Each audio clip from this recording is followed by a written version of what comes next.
Assalamualaikum warahmatullahi wabarakatuh.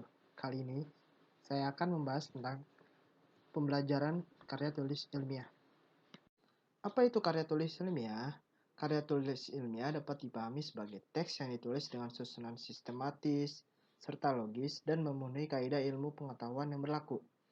Aspek rasionalitas diutamakan dalam penulisan karya tulis ilmiah, dan permasalahan diangkat bersifat objektif dan faktual. Karya tulis ilmiah menuntut untuk menggunakan kata-kata yang tidak ambigu atau bermakna ganda sehingga dibutuhkan gaya bahasa yang lugas, serta eksplisit dan tentunya dengan ragam bahasa lisan sesuai dengan PUEB. Selanjutnya, kita akan masuk ke ciri-ciri karya tulis ilmiah. Karya tulis ilmiah memiliki ciri-ciri yang kompleks dan tersusun rapi. Adapun ciri-ciri sebagai berikut. Yang pertama, suatu permasalahan diungkapkan secara logis, fakta dari data yang kredibel, dan analisis yang objektif. Serta, pada bagian rumusan masalah, diungkapkan dengan kalimat interogatif. Yang kedua, opini yang dikemukakan harus berlandasan teori dari berbagai sumber, seperti pendapat ahli, jurnal ilmiah, ataupun buku-buku yang sudah terbit. Bukan berasal dari imajinasi, perasaan, atau pendapat yang subjektif. Yang ketiga, ragam bahasa haruslah ilmiah, tidak ambigu, dan tidak menggunakan kata-kata yang bersifat konotatif. Selanjutnya, kita akan membahas struktur karya tulis ilmiah.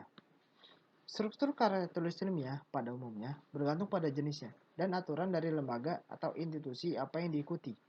Namun, pada umumnya, struktur karya tulis ilmiah terdiri atas halaman judul, abstrak, pendahuluan, kerangka teoritis, metode penelitian, pembahasan, kesimpulan dan saran, dan yang terakhir, daftar pustaka. Jenis-jenis karya tulis ilmiah. Karya tulis ilmiah memiliki 7 jenis. Perbedaannya terletak dari isi dan sistematika penulisan. Ketujuh jenis tersebut antara lain: artikel. Artikel adalah tulisan yang berisi opini penulis atau permasalahan tertentu yang diangkat. Opini yang dimaksud bukan pandangan subjektif semata, tetapi berdasarkan beberapa penelitian yang telah dilakukan oleh lembaga atau institusi tertentu. Yang kedua, makalah.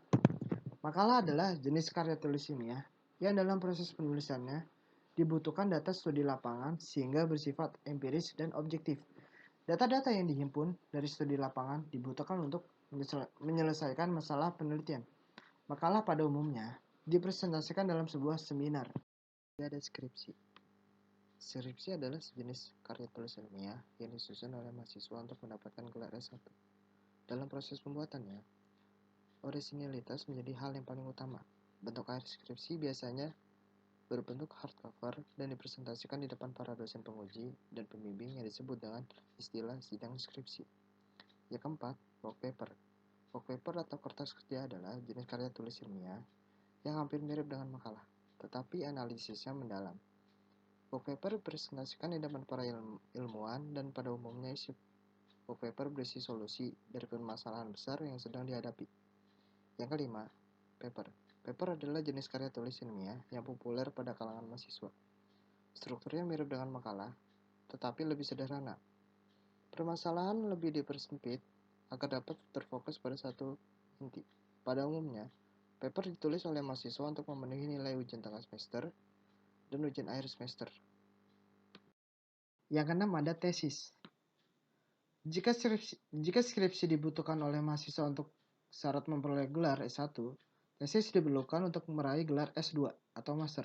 Perbedaannya dengan skripsi, tesis menganalisis suatu topik penelitian lebih kompleks, sehingga tingkat ilmiah dari tesis lebih kuat dibandingkan skripsi. Dan yang terakhir adalah disertasi. Disertasi adalah jenis karya tulis ilmiah yang disusun untuk memperoleh gelar S3 atau doktoral. Calon dokter mencari permasalahan yang tengah dihadapi oleh manusia pada bidang tertentu, lalu mencari sebuah solusi akan permasalahan tersebut, sehingga hasil karyanya bermanfaat nyata sehingga bersifat orisinal. Sekian video pembahasan karya tulis ilmiah dari saya. Kurang lebih mohon maaf. Wassalamualaikum warahmatullahi wabarakatuh.